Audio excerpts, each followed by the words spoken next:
In this video, I'm going to be talking about some geometric applications of antichains. This is work with my advisor Sariel Har-Peled and is a talk for the Canadian Conference on Computational Geometry. So let me just dive right into what I'm going to be talking about today, and to do so, I'm going to provide some refreshers. So we're going to be working with partially ordered sets, and below I just have an example of a partially ordered set where the arrows correspond to comparability of elements. And recall that a chain is a subset of elements such that every pair of elements in the set are comparable. So in the figure below, these four blue elements are a set of elements which are comparable. Perhaps unsurprisingly, an antichain is a subset of elements in which all pairs are incomparable. So again, in this figure below, I've highlighted three elements which are marked red, which form an antichain. We can also define something known as a chain cover, which is a collection of chains covering the elements. So in this picture here, I've drawn three chains which cover the elements of V. And it's well known that the largest antichain is equal to the smallest collection of chain covers. And this has been known since the 1950s and proved by Dilworth. And these days you can also prove it via max flow min cut. Today, this talk is really going to be focusing on implicitly defined postsets. So what I mean by this is postsets where the elements are underlying geometric objects, usually of constant description complexity, and you can efficiently test whether two elements are comparable according to the postset you define. So for example, here I have a point set P, and I can define a postset where I say P is less than Q if P dominates Q. And remember, domination is for each coordinate I, Pi is greater than or equal to Qi. And in the figure below, I've just given an example of 2 points P and Q such that P dominates Q. And really what we're interested in this talk is antichains, and what does a specific antichain correspond to after defining the postset?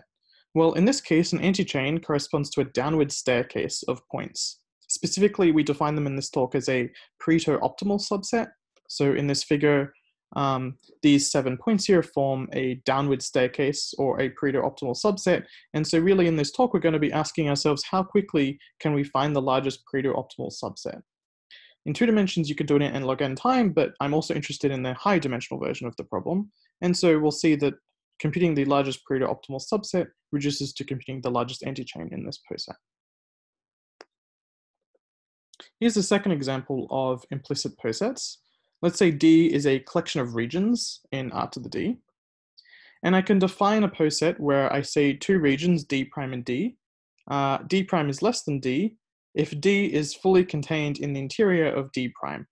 So in the figure below, I just have an example of two elements like D and D prime. And so what is an antichain in this postset? This corresponds to a subset such that for every two regions, D1 and D2, D1 is not contained in D2, and D2 is not contained in D1. And we call such a subset a loose subset.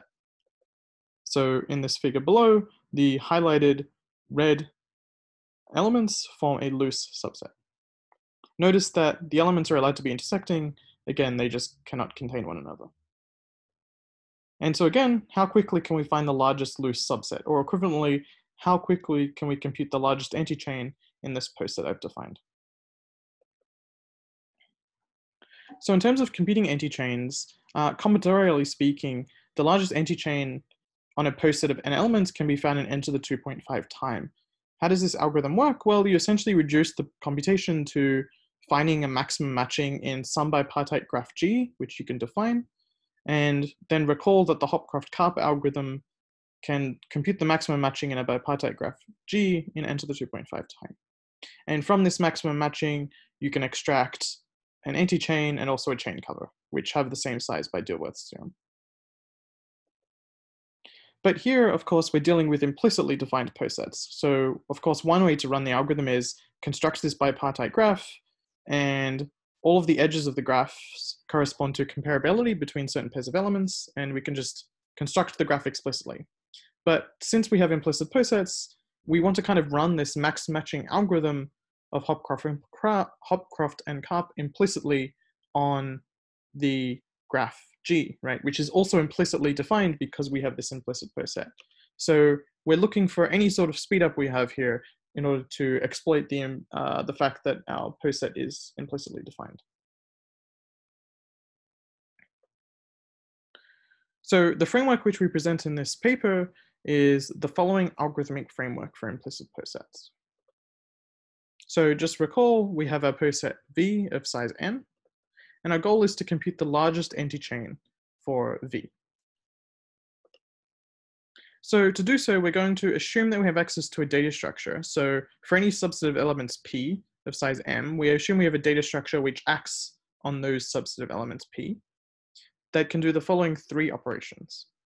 It can perform a query operation, which, given an element in V, returns an element U in P, such that V is less than U. Okay, and this has to run in Tm time for some function T. The second requirement is that we are able to delete an element from the data structure in Tm time. And the third requirement is that we can construct this data structure in mTm time. Okay, so we're essentially only requiring that this data structure is semi-dynamic. We don't need insertion of elements. We just need to be able to construct it and then delete elements. But if we have a data structure with these requirements, then we can show that you can find the largest antichain for V in n to the 1.5 Tn time. Now, some just remarks about this theorem of ours is that the idea is, like I mentioned, to simulate the Hopcroft-Karp algorithm implicitly on this bipartite graph using the data structure and querying the data structure appropriately to find out the edges of the graph. This is actually based on a framework of Efrit et al. In 2001, and there they were interested in computing the largest bottleneck matching in a given graph. So it's very similar to our approach, but we're coming at it from the angle of antichains. And recently, there's also been another similar framework proposed by Cabello and Meltzer, where they look at computing minimum cuts in disk graphs. And again, you're looking at these geometric graphs which are implicitly defined, and they use geometric data structures to speed up these minimum cut algorithms. So it's a very similar framework to ours. In the rest of the remaining time, I'm going to talk about applications of this anti-chain framework we developed. So let's go back to the largest Pareto optimal subset problem. So recall that we're given a point set P, and we say that for 2 points P and Q, P dominates Q if each coordinate of P, for example, Pi, is greater than or equal to Qi for all I. And we say a subset Q is Pareto optimal if no point in Q dominates any other point in Q. Okay, and so remember, in the context of antichains, or rather posets, a subset Q which is Pareto optimal is exactly an antichain in the poset for P. So we want to compute the largest antichain in this poset. And to do so, we need to exhibit a data structure which can perform those three operations I mentioned earlier, namely querying, deletion, and construction. Querying is probably the most difficult part of the three, so I'm just going to focus on that. So what do we need? We need a data structure which can perform the following query. Given a point V, the data structure must return a point U such that V is less than U. Now, in the context of our poset, this is exactly the same thing as asking, given an element V, we want to return an element U such that U is dominating V. So you can check that U dominates V if and only if U lies in the following D-sided box, right? So this is holds since we're requiring that each coordinate Ui is greater than or equal to the corresponding coordinate Vi, and that holds precisely when U is in this box. Okay, so this is just a D-sided orthogonal range query. So we're going to use ranged-based data structures to solve our problem. And luckily this is known. There's these data structures which can perform queries and deletions in time log n over log n to the d-1. And so if you just plug this into our framework, then we immediately obtain that you can compute the largest Pareto optimal subset in time n to the 1.5 times log n over log n to the d-1. Now, as I mentioned earlier in the plane, this can actually be done in n log n time, but as soon as you go to 3 dimensions or even higher, it's not clear how to get something that's near linear. So the fact that the dimension it only appears in the polylog factors is perhaps surprising. And so we can get this into the 1.5 result. Let's talk about the second application, which is the largest loose subset of disks. So I'm going to say D is our collection of disks. And remember, I can define the preset where I say D prime is less than D if the disk D is fully contained inside the disk D prime. So a subset is loose if no disk in S contains any other disk in S. Again, this exactly corresponds to an antichain in the preset I've defined. In the figure below, I've given an example of such a loose subset. So a loose subset corresponds to an antichain, and in particular, I just want to highlight that you should compare this to the independent set problem, which is known to be NP-hard, right? So here the disks are allowed to intersect, but no containment is allowed. And perhaps without the context of antichains, you would suspect that computing the largest loose subset is NP-hard, right? Just like the corresponding independent set problem. So it's quite surprising that you can find the largest loose subset in polynomial time, whereas the independent set problem is NP-hard. Okay, so how do we find the largest loose subset, or equivalently, the largest antichain? Well, again, we need to exhibit a data structure that can perform our query operation. So the query operation is given a disk Q, we want to be able to return a disk D such that Q is less than D. In the context of our partially ordered set, this corresponds to finding a disk D such that D is a subset of Q. So the way we implement this data structure is the following. For each disk X, we can define this function delta X, which takes a two-dimensional point and computes the distance between the point and the center of the disk X plus the radius of X. Okay, and so you can actually just check via a bit of algebra that a disk D is contained in a disk Q if and only if delta D of CQ is less than or equal to RQ. So what this means is we want to determine if there is some disk contained inside the disk Q. So what this means is that we should dynamically maintain the following function. For a given two-dimensional point P, we should maintain the minimum of delta dP over all disks D, right? So we can just simply compute f of CQ and check if that result is less than or equal to RQ.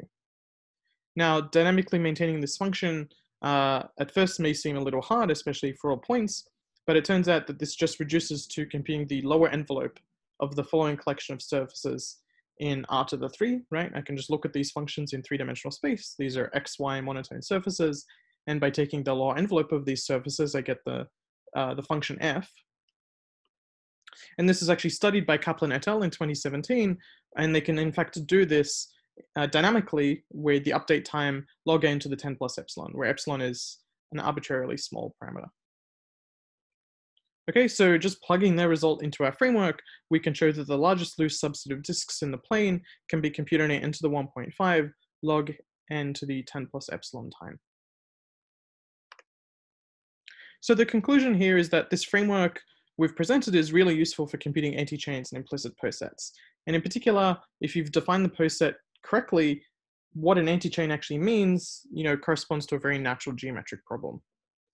There are other similar frameworks, like I mentioned, that kind of exploit this usage of dynamic data structures to speed up existing combinatorial graph algorithms in the geometric setting.